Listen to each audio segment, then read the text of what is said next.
Ciao e benvenuti nel mio canale YouTube. Oggi prepareremo insieme le pavassinas con la sapa, un dolce tipico tradizionale sardo che si usa a preparare per le festività di Ognissanti.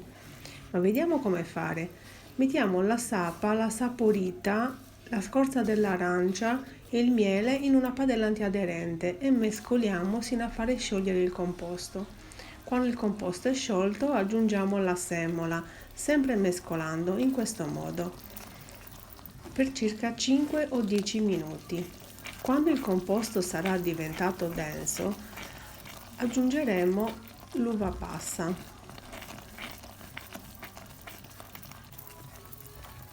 Ecco, in questo modo. La densità che deve raggiungere sarà così. Aggiungiamo l'uva passa, sempre mescolando in modo tale che si amalgami bene con il composto, mescolando così in questo modo in continuazione.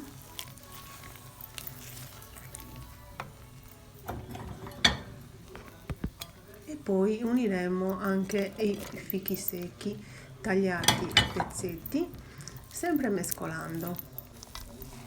A questo punto aggiungiamo tutta la frutta secca che avremo precedentemente tritato in maniera grossolana, perché non deve diventare una farina, ma i pezzetti si devono proprio sentire. Metteremo poi il composto in un piatto a raffreddare e quando sarà raffreddato lo faremo riposare in frigo per 12 ore.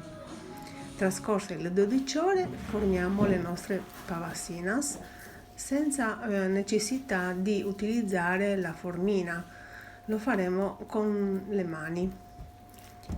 In questo modo taglieremo una striscia dell'impasto, ci aiuteremo con un po' di farina sul piano di lavoro perché non si appiccichi e premeremo in questo modo con le mani fino a farlo diventare dello spessore di circa 1 centimetro.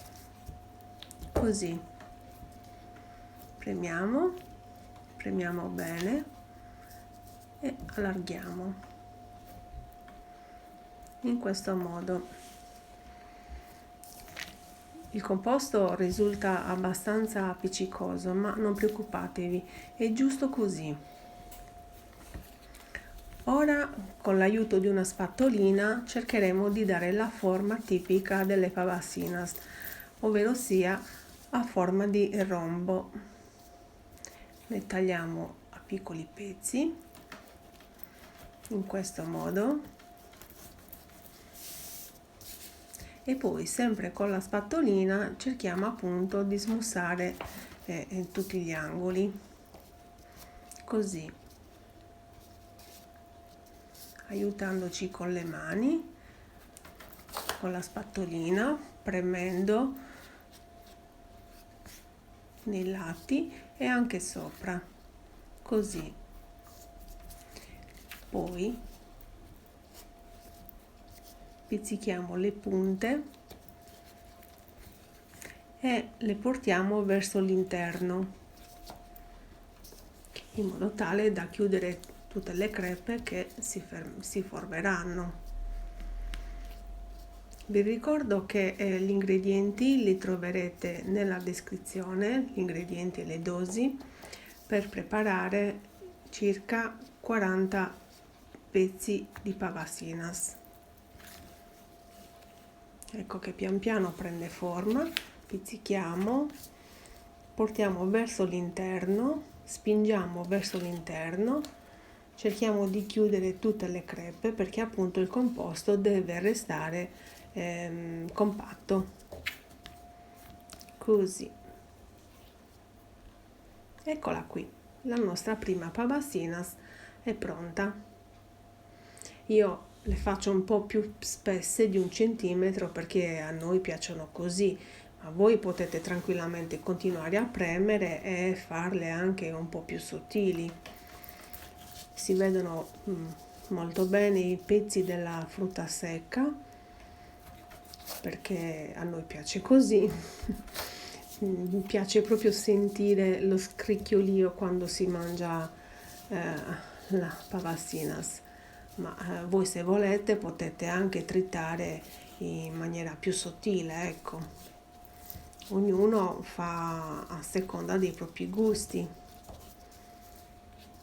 Eccone un'altra, sempre aiutandoci con la spatolina e premendo, spingendo verso l'interno, appunto, afferrando i due lembi, li spingiamo verso l'interno, così in maniera tale da chiudere tutte le crepe. Una volta pronte tutte le nostre pappasinas, le mettiamo in cottura nel forno perché si asciughino, ecco, devono diventare così. Praticamente la superficie deve apparire asciutta. Anche i tempi di cottura li troverete sempre nella descrizione. Ora li dobbiamo spennellare, ovvero sia glassare. Io mi aiuto con un pennello, ma se non doveste avere un pennello va bene anche un cucchiaino. In questo modo mettiamo la glassa, spennelliamo per bene e poi aggiungeremo i confettini colorati, ovvero sia sa dragera, come la chiamiamo noi qui in Sardegna, che sono tanto colorati e fanno sempre festa. Eccola qui, pizzichiamo e questa la dobbiamo mettere subito dopo averle spennellate, quando ancora la glassa è fresca, in modo tale che aderisca bene alla superficie. Ed eccole qui, pronte le nostre pappasinas.